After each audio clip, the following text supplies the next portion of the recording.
예레미야서 15장 16절 말씀 구약성경 1075면에 있습니다. 함께 한 목소리로 합독하겠습니다. 시작. 만군의 하나님 여호와시여, 나는 주의 이름으로 일컬음을 받는 자라. 내가 주의 말씀을 얻어먹었사오니 주의 말씀은 내게 기쁨과 내 마음의 즐거움이오나. 아멘. 나는 주의 이름으로 일컬음을 받았다라는 것은 우리가 하나님의 백성들이고 하나님의 자녀가 되었다는 뜻입니다. 자, 그러면 하나님의 백성과 자녀는 어떻게 살아가는가? 16절의 말씀을 다시 보면 주의 말씀을 얻어먹었사오니, 우리는 하나님의 말씀을 받아 먹고 사는 존재들인 줄 믿습니다. 우리의 육신을 지탱하는 것은 음식의 힘이죠. 다들 아침 식사 맛있게 드시고 오셨죠. 이따가 또 점심에도 맛있는 식사를 하실 텐데, 그러나 우리의 영혼을 지탱하는 것은 바로 하나님의 말씀인 줄 믿습니다. 그래서 주의 말씀은 내게 기쁨과 내 마음의 즐거움이 된다라는 이 예레미야서 15장 16절의 말씀을 기억하시면서 오늘 하루, 또 오늘 수요 오전 오아시스 예배 가운데 말씀의 은혜를 누리시고 앞으로 남은 한 주의 모든 삶도 하나님 말씀 가운데 거하시는 모든 여종들 다 되시기를 바랍니다. 예, 옆 사람 바라보면서 인사하겠습니다. 참 잘 오셨습니다. 참 잘 오셨습니다. 네. 아유, 시간이 그냥 빨리 가서 벌써 5번째입니다. 5번째, 오늘 5주차 강의. 마지막이 몇 주차일까요? 13주차입니다. 거의 반을 향해 가고 있습니다. 그래서 사모함으로 나오신 여러분들 한 분 한 분 축복하고요. 5월 마지막 주까지 한 주도 빠짐없이 오전의 시간에 만나 뵀으면 좋겠습니다. 자, 오늘 5번째 시간입니다. 새 가족을 안착시키는 열린 이 소그룹의 중요성. 오늘은 우리가 교회 안에서 만나게 되는 이 새 가족들, 또 우리 목장에서, 또 향후 우리의 셀 그룹 안에서 만나게 되는 태신자들, VIP들을 우리가 어떻게 대하고 어떻게 응대해야 될 것인가에 대한 이야기, 원론적인 이야기지만 오늘 이 부분을 함께 좀 다루도록 하겠습니다. 자, 첫 번째, 바울의 인생에 있어서 단 하나의 목적은 영혼 구원이었습니다. 그래서 여기 보면 사자성어가 하나 있죠. 주, 야, 장, 천이라는 말이 있습니다. 아마 한자를 그대로 풀어 보시면 쉽게 이해가 되실 것 같아요. 이런 뜻이죠. 밤낮으로 쉬지 않고 끊임없이 흐르는 뭘까요? 시내입니다. 예, 샘과 시내물.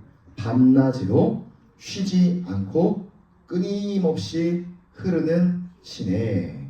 이 시냇물이 끊임없이 흐른다는 것은 멈춤이 없다는 겁니다. 그래서 오늘 이 사자성어를 우리 목자들의 삶과 사역에 적용을 해보면 이렇게 해볼 수가 있겠죠. 오직 한 영혼을 위해서 끊임없이 달려가는 사람, 그게 바로 목자의 모습입니다.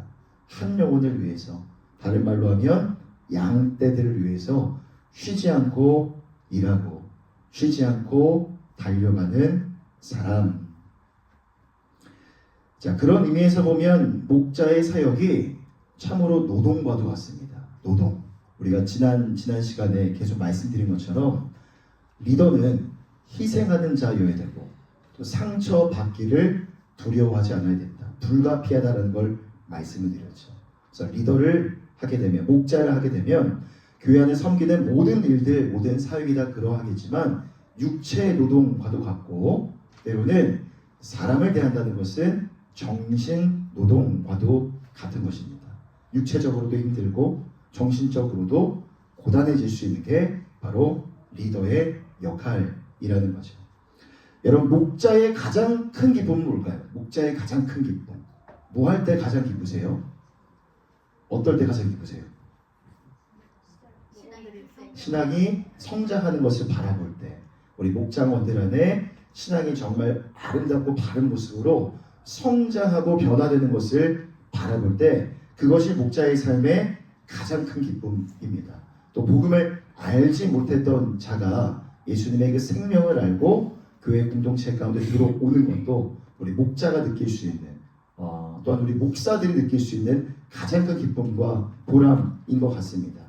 자, 그러면 목자로서 힘듦을 경험하는 경우는 어떤 경우인가? 오늘 특별히 이 좀 정신적인 부분에 대해서 심리적인 부분에 대해서 좀 이야기를 나누려고 하는데요.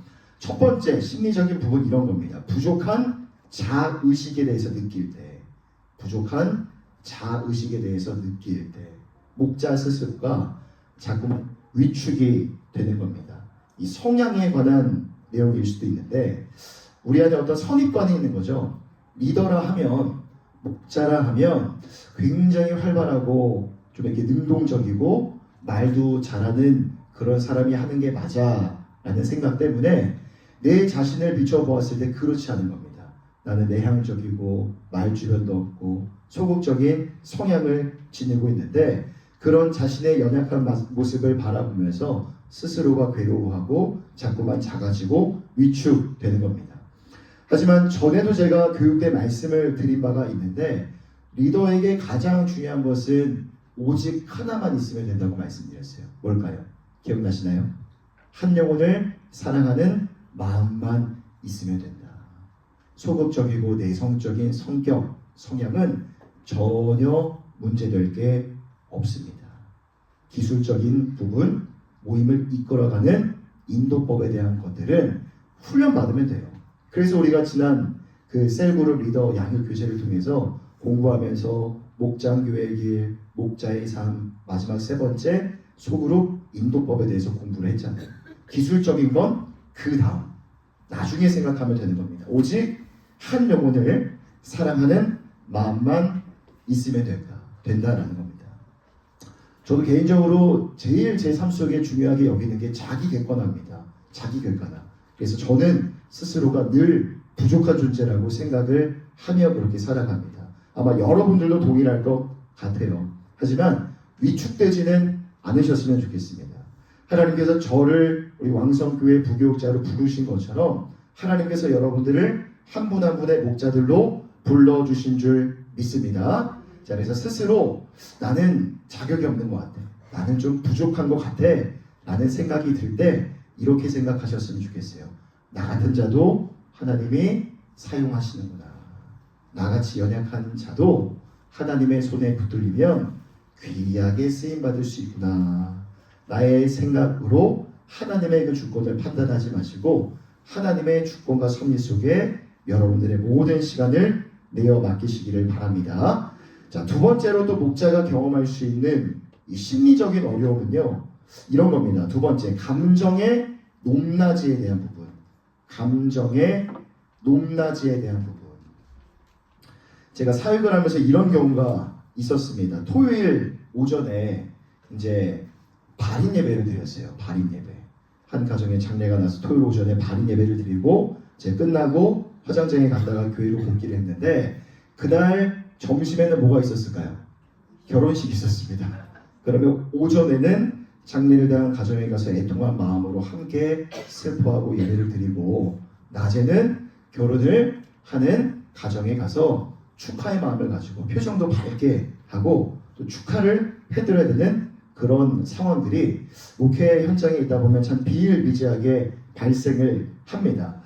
여러분, 이처럼 우리가 목자로 사역할 때에도 이와 비근한 일들을 많이 경험을 합니다. 그래서 우리가 감정의 높낮이를 경험할 때가 참으로 많이 있어요. 이 감정의 변화를 우리가 쉽게 캐치하지 못하고 잘 제어하거나 통제하지 못하면 결국 목자 스스로가 어느 순간에는 번아웃이 될 수도 있어요.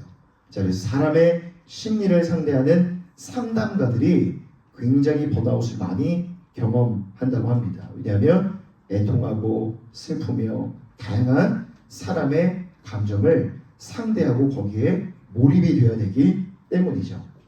자, 그런데 말씀 한 구절만 좀 찾아보도록 하겠습니다. 고린도전서 9장 19절 옆에다가 적어주시고 고린도전서 9장 19절 고린도전서 9장 19절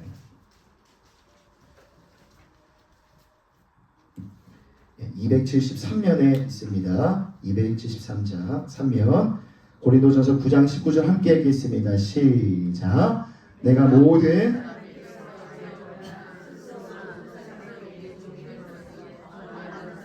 얻고자 함이라. 더 많은 사람을 얻고자 함이라의 밑줄을 그어주시고요.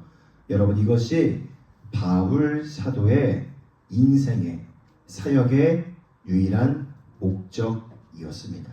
우리도 마찬가지죠. 우리 목자의 사역의 가장 최우선의 가치, 많은 사람을 얻고자 함이라.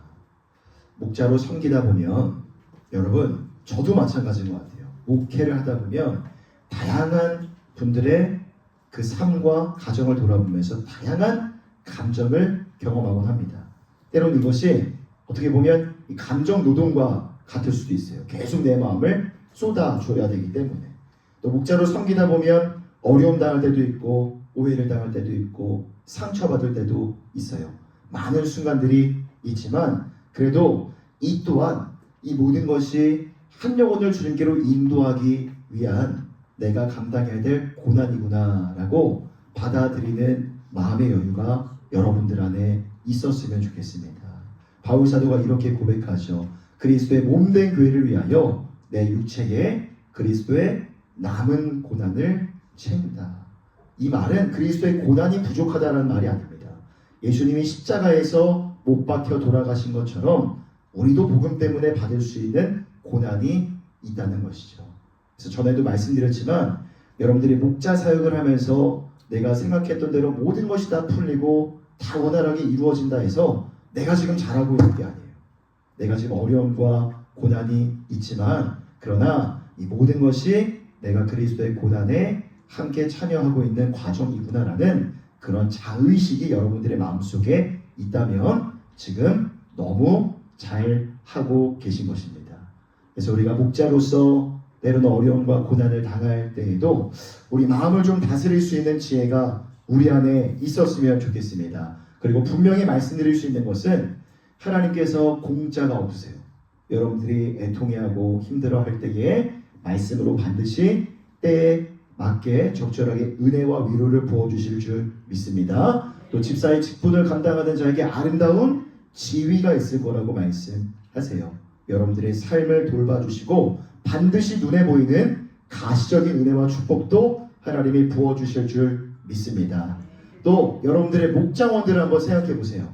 머릿속으로 한 분 한 분 얼굴을 생각해 보실 때 여러분들이 좀 힘들게 하는 목장원들이 있는가 하면 반면에 나에게 힘이 되는 목장원들도 있습니다. 하나님은 사람을 통해 일하시기 때문에 그들을 통해서도 여러분들에게 위로를 더해 주실 줄 믿습니다. 자, 여러분 한 영혼을 구원하는 것 바울 사도의 고백처럼 더 많은 영혼을 얻기 위함이라 라는 그 고백을 기억하시고 주님 안에서 여러분들의 마음을 잘 지켜나가시는 모든 생명의 근원이 우리 마음에서 난다고 말씀하셨습니다. 마음을 굳건하게 지키시는 모든 여종들 다 되시기를 축복합니다. 자, 두 번째 보겠습니다. 오늘 새 가족에 대한 부분을 같이 이야기 나누겠다고 말씀드렸는데요. 새 가족의 마음을 얼어붙게 만드는 표현들이 있다고 합니다. 한 영혼을 구원하는 것이 우리 교회와 목장 그리고 목자와 모든 성도들의 사명임에 틀림이 없는데요. 자, 그런데 보통 역사가 오래된 교회, 우리 왕성교회도 역사가 굉장히 오래된 교회에 속하는데 그런 교회들 안에 나타나는 모습들이 있습니다. 바로 이 새 가족을 대하는 모습이라고 할 수가 있는데 오늘 새 가족의 마음에 불편함을 주는 표현들, 여기 나오는 10가지 표현은 어느 책에서 발췌를 한 내용입니다. 우리가 교회 안 가는 이유라는 책에서 발췌한 내용이에요. 그래서 불신자들에게서 듣는 복음 전도의 열쇠가 그 다음에 부제입니다. 부제. 새 가족들이 어떤 상황에서 마음의 불편함을 느끼는지를 우리가 안다면 역으로 그들의 마음에 어떻게 하면 편안함을 줄 수 있을까 그것을 생각해 볼 수가 있겠죠. 자, 그래서 1번부터 10번째 10번까지 한번 쭉 살펴보도록 하겠습니다. 10가지. 첫 번째, 우리 교회 성도처럼 보이지 않으시네요 라고 우리 교회 누군가가 새 가족에게 이렇게 질문을 하는 겁니다. 뭐 나쁜 의도는 아니겠죠. 못 본 것 같은데 오늘 우리 교회 처음 보신 것 같아요 라는 의도를 가지고 말을 했겠지만 새 가족의 입장에서는 이 말이 어떻게 들릴 수 있냐면 당신은 우리에게 속하지 않았어요. 누구시죠? 혹시 나를 경계하나? 나를 이단으로 취급하는 게 아닌가.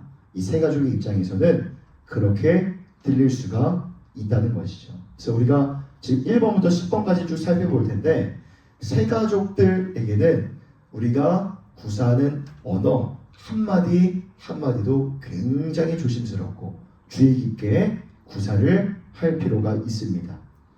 자, 두 번째, 이미 예배가 시작이 되었습니다 라는 말. 세 가족들이 예배 시간에 딱 맞춰서 올 가능성이 높을까요? 좀 늦을 가능성이 높을까요? 늦을 가능성이 조금은 더 높은 것 같습니다. 자, 투명스럽게 이야기하는 거죠. 이미 예배 시작됐습니다. 이 말은 세 가족들에게는 당신 예배 늦었습니다. 지금 들어가시면 우리 예배에 방해가 될 수 있습니다 라는 불편한 마음을 건네줄 수도 있는 겁니다. 또 세 번째, 쭉쭉 가보겠습니다. 배우자분과 같이 오셨나요? 배우자가 없을 수도 있겠죠. 그럼 이 질문 자체는 상당히 좀 신뢰가 될 수 있는 질문일 수도 있고요. 사별한 분들 같은 경우는 또 마음에 상처를 줄 수 있는 그런 질문일 수도 있습니다. 혹은 우리 교회 혼자 오는 사람은 우리는 별로 반기지 않아요. 우리는 가족 단위로 등록해야 우리는 환영해 줍니다 라는 잘못된 사인을 세 가족들에게 줄 수도 있습니다. 또 네 번째, 우리 교회에선 그렇게 하지 않아요. 내지는 우리 교회 스타일 아닙니다 라는 거죠. 우리 교회는 그래도 이렇게 금요 돌파 기도회 주일 예배를 보면은 찬양 중에 자유롭게 막 손을 들고 이렇게 표현을 하는 축에 속하는 교회 같습니다. 하지만 어떤 교회 같은 경우는 굉장히 보수적인 교회 같은 경우는 손을 들고 찬양하거나 부르짖어 기도하는 것도 굉장히 좀 불편하게 보는 그런 시선으로 보는 교회들도 있을 수 있습니다. 그래서 어느 날 어떤 세 가족이 교회에 와서 너무나 예배드림에 기쁜 나머지 손을 들고 찬양하고 일어서서 하나님을 향한 마음을 적극적으로 표현을 했는데 어떤 기존의 성도가 그렇게 말하는 거죠. 우리 교회 스타일은 그게 아니에요. 여기서 예배 드릴 때 그렇게 하시면 안 됩니다 라고 이 무언의 막 압박을 주는 거죠. 그 세 가족이 그 다음 주부터 교회를 나오지 않는 경우는 목회 현장에서 비일비재하게 발생하는 일입니다. 이런 부분들 조심해야 되고, 다섯 번째, 거기 제자리인데요. 거기 제자리입니다. 저도 이렇게 주일에 예배당을 돌아다니면서 이렇게 성도님들이 인사하면요 항상 지적이 있습니다. 거기 가면 누구 계시고 저희 가면 누구 계시고 2층 가면 누가 계시겠지? 올라가면 틀림없이 그분이 계세요.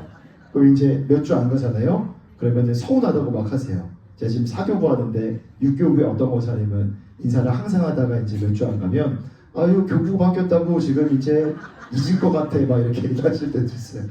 항상 지정석이 있죠. 지정석. 그럼 세 가족이 어느 날 내가 앉아야 될 자리에 이렇게 앉았다. 그러면 거기 제자리니까 다른 데로 옮겨주세요 라는 말을 하시는 분들이 종종 있습니다. 불편함을 줄 수가 있죠. 이 교회 나한테 텃세를 부리네. 이 교회 자기들만의 교회인가? 라는 잘못된 오해를 가져다 줄 수가 있습니다. 여섯 번째, 이분 앞으로 지나서 저기 있는 자리에 앉으세요. 자, 예배 안내부 제가 또 예배 안내부 담당하는데 예배 안내하는 분들이 조금은 이렇게 범할 수 있는 실수 중에 하나라고 할 수가 있겠죠.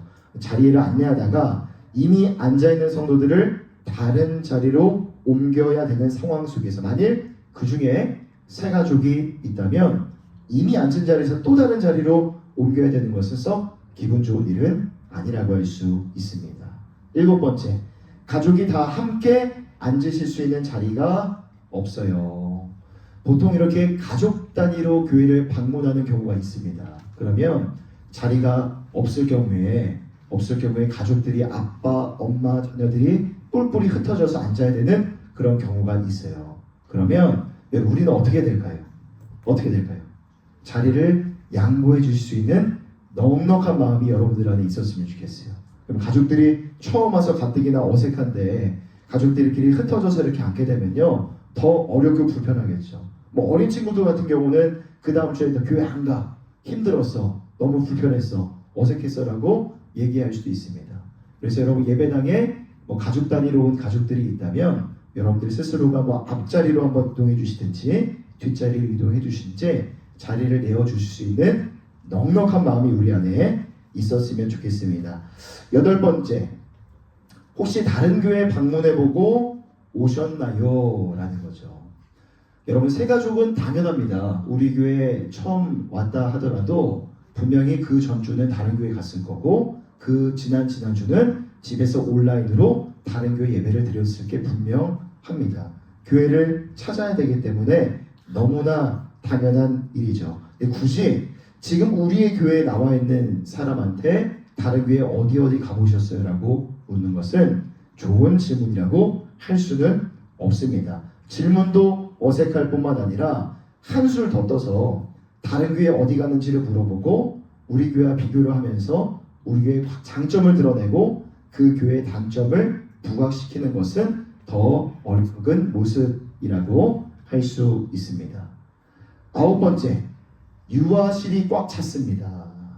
이 아이들을 데리고 오는 가정들이 있을 수 있어요. 그러면 유아실이 자리가 없다 할지라도 돌봄을 제공하기 위한 노력 그리고 배려하는 모습을 우리가 적극적으로 보여줄 필요가 있습니다. 이미 유아실 다 찼으니까 들어갈 수 없어요. 당신의 아이는 우리 교회에서 돌봄받을 수가 없습니다 라는 느낌을 줄 수가 있죠. 그래서 이런 말도 우리가 조심해야 된다라는 거. 마지막 10번째, 어디 계실 곳이 없지요? 라는 말.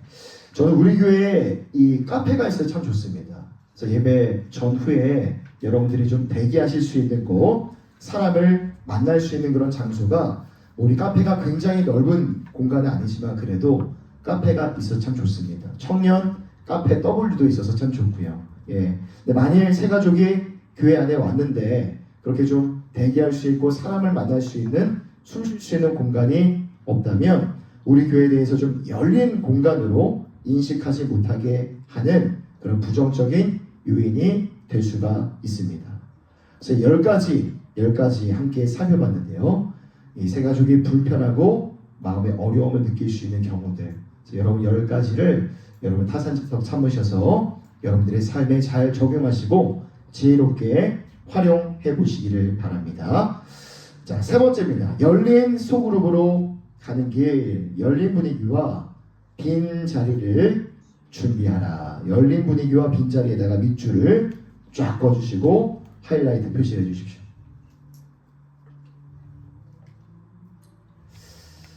자, 우리 소그룹, 우리 목장, 그리고 우리 셀 그룹은 언제나 열린 그룹이어야 합니다. 그래서 누누이 말씀드린 것처럼 빈자리 전략을 적극적으로 활용하시라라고 말씀을 드립니다. 그래서 여러분들이 목장 모임을 할 때 빈자리를 놓고 여러분들의 믿지 않는 가족들 이름을 올려놓고 기도해 보세요. 그리고 그 한 사람 한 사람이 하나님께로 돌아오는 것들을 반드시 기도의 응답을 통하여 경험하게 될 줄 믿습니다. 여러분들의 태신자, 우리가 상반기 하반기 1년에 2번 태신자 전도 축제를 하는데 태신자들의 이름을 빈 자리에 올려놓고, 이게 상징인 겁니다. 영적인 상징이죠. 거기다 올려놓고 모임을 할 때마다 그들을 위해서 기도하시기를 바랍니다. 그런 모습들을 통해서 우리 목장원들도 알게 되는 거죠. 우리 목장은 닫힌 모임이 아니구나, 열린 모임이구나. 그래서 언제 어느 누가 우리 목장에 와서 모임을 해도 전혀 어색하지 않아도 되는구나 라는 것을 그 상징을 통해서 우리 목장원들에게 알려줄 수가 있습니다. 그래서 여러분들이 목자들께서 한번 여러분들의 목장을 살펴봐 주셔야 돼요. 살펴봐 주셔야 됩니다. 우리 목장의 구조가 그렇게 하는 게 가능한지. 목장 같은 경우에 우리끼리가 좋습니다 라고 해서 우리끼리 똘똘 뭉치는 걸 선호하는 목장원들이 아마 태반일 거라고 생각을 합니다. 근데 그들에게 우리 왕성교회 소그룹이 가져가야 될 앞으로 지향하는 이 소그룹의 목적과 방향성이 무엇인지 여러분들이 목장들에게 알려주셔야만 합니다. 그래서 셀이든 우리가 앞으로 이제 셀 리더들을 선발하고 또 재헌신해서 셀 그룹을 시작을 하겠지만 셀이든 목장이든 요건 똑같습니다. 한 영혼이 반드시 언제나 우리 목장 소그룹 안에 왔을 때 어색함 없이 모임에 참여할 수 있는 분위기를 여러분들이 만들어 주시기를 바랍니다. 자, 네 번째, 새 가족들이 보다 쉽게 안착하는 소그룹이 되기 위한 필수 요소가 있습니다. 자, 일반적으로 새 가족들은 익명성이 보장되는 대그룹의 예배에서는 불편함을 잘 느끼지를 않습니다. 하지만 서로 얼굴을 마주하고 가까이 앉은 소그룹에서는 큰 부담을 느낄 수밖에 없죠.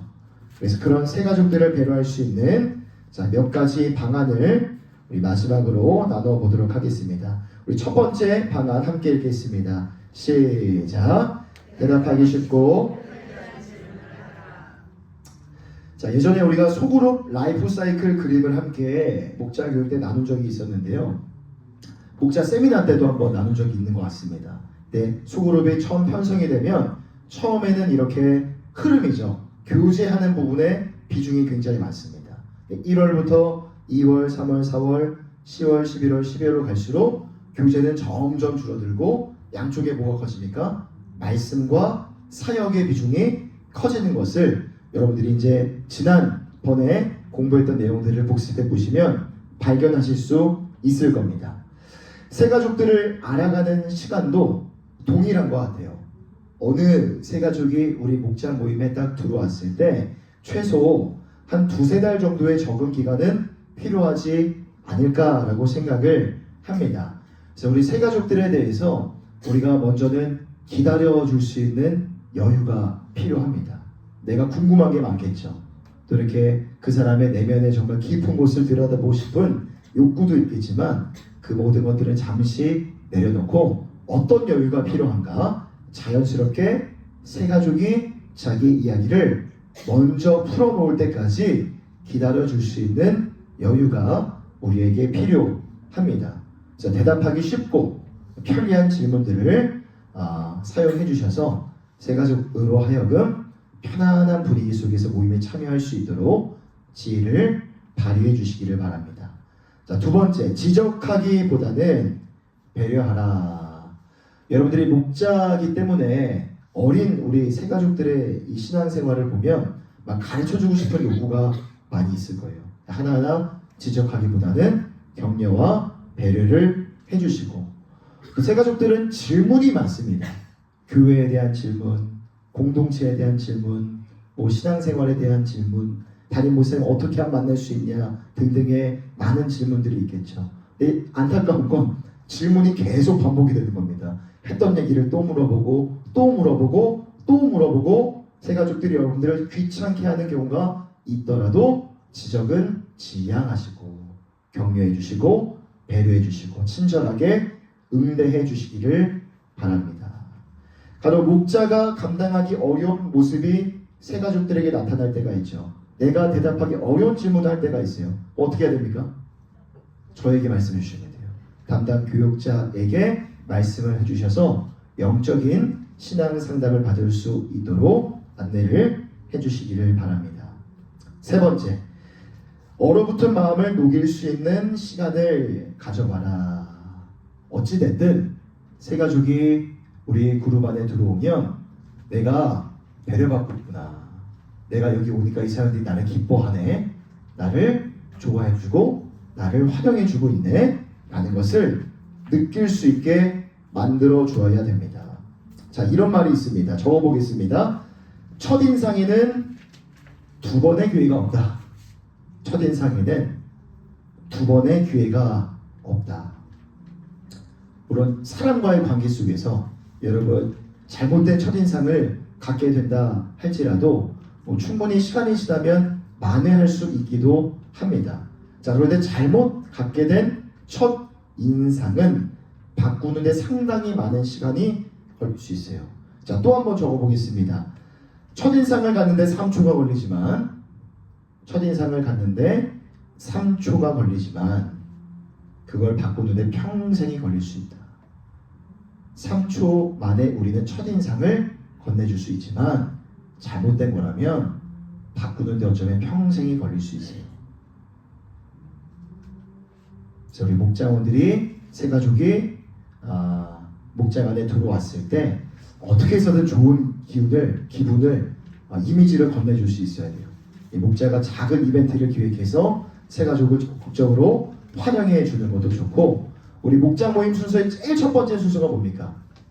아이스 브레이크죠. 아이스 브레이크 시간을 적극 활용하시는 것도 좋습니다. 네 번째, 작은 요청과 필요에도 세심하게 응답하라. 자, 새 가족하고 그 땡땡하고 적어보겠습니다. 어린 아이, 갓난 아이. 새 가족은 어린 아이, 갓난 아이입니다. 영적인 것이죠. 영적으로 어린 아이, 영적으로 갓난 아기. 기존의 성도들에게는 교회에 있는 모든 것이 다 익숙할 수 있어요.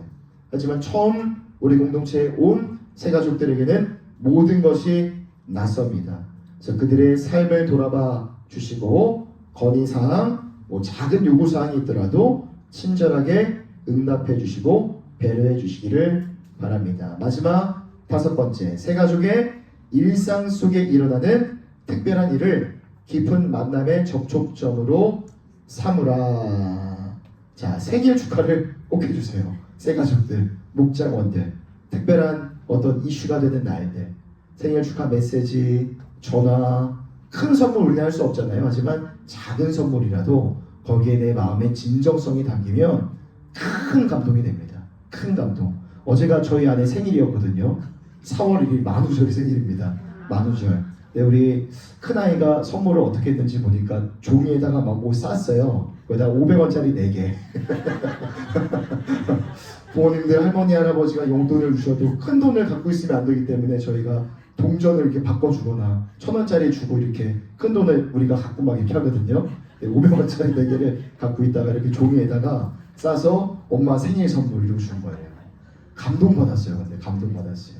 그 500원짜리 4개가 큰 돈이었기 때문에 감동을 받아가지고 막 이렇게 눈물을 흘릴 뻔한 순간이 있었습니다. 예. 자, 선물이 그래요. 내 마음의 진정성이 담기면 그 사람에게 큰 기쁨을 줄 수 있습니다. 가족의 일에 대해서도 내가 관심 갖고 있다는 것을 우리 새 가족에게 건네줄 수 있다면 새 가족은 느끼겠죠. 아, 내가 세상에서 받지 못했던 걸 교회에서 경험하고 있구나. 교회는 이런 곳이구나 라는 걸 알게 되는 겁니다. 접촉점을 삼으시고 그 섬김의 기회를 놓치지 마시기를 바랍니다. 자, 마지막으로 우리가 한 번 더 복습을 해보면요, 모든 사람들의 마음에는 기본적인 욕구 5개가 있다고 말씀을 드렸습니다. 한번 적어보겠습니다. 첫 번째, 소속감. 마지막 결론 내리면서의 소속감. 두 번째, 수용감. 세 번째, 안정감. 네 번째, 자존감. 다섯 번째, 연대감.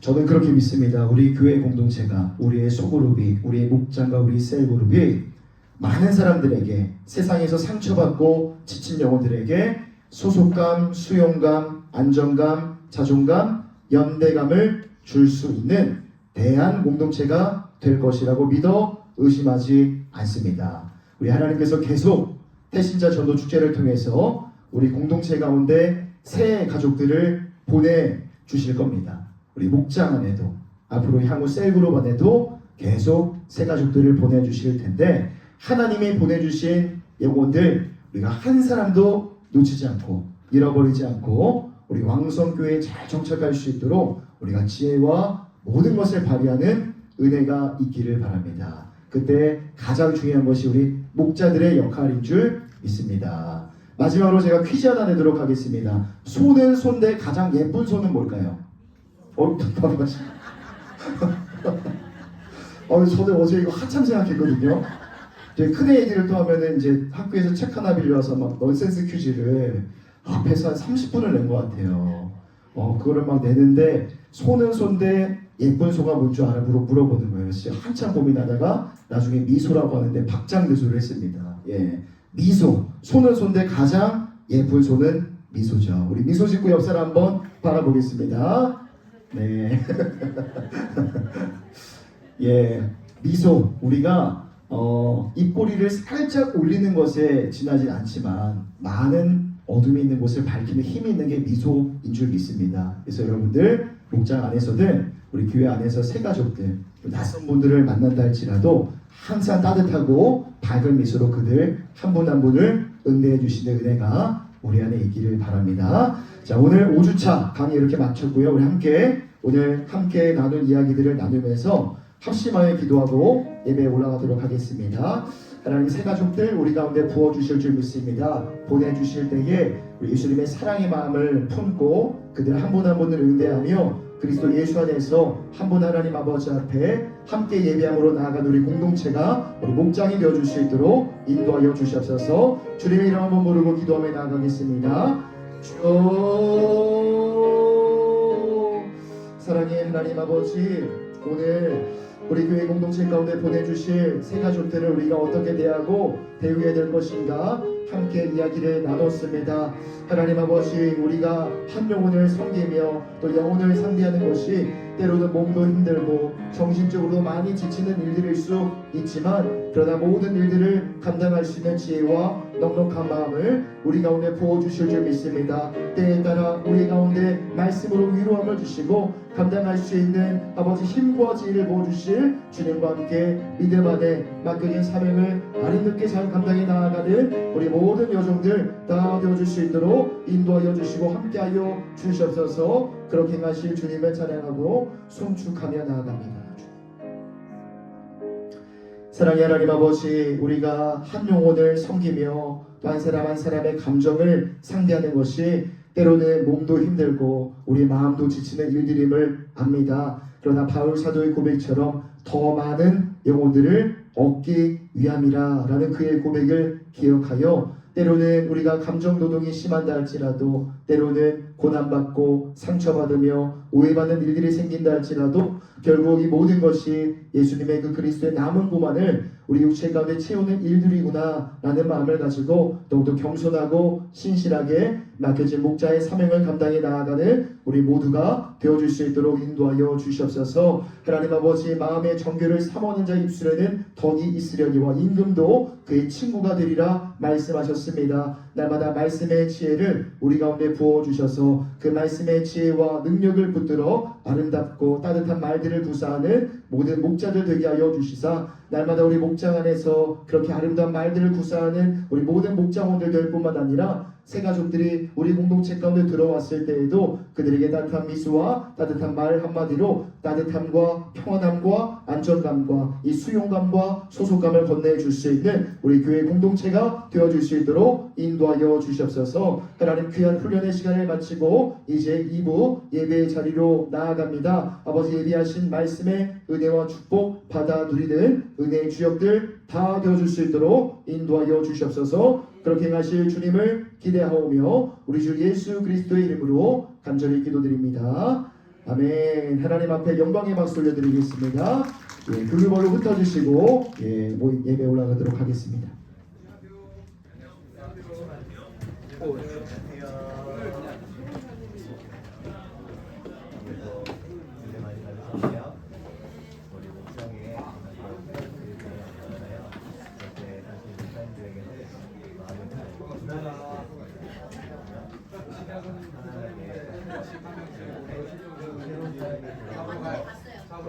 내가 돌봐야 되고 연락을 줘야 되고 처음에 막 사실대로도 연락을 했을 때 반응이 좋은 분들도 있지만 뭐가 흥하고 공허하지도 어렵고 그런 분들이 더 많이 계시더라고요. 그럼에도 불구하고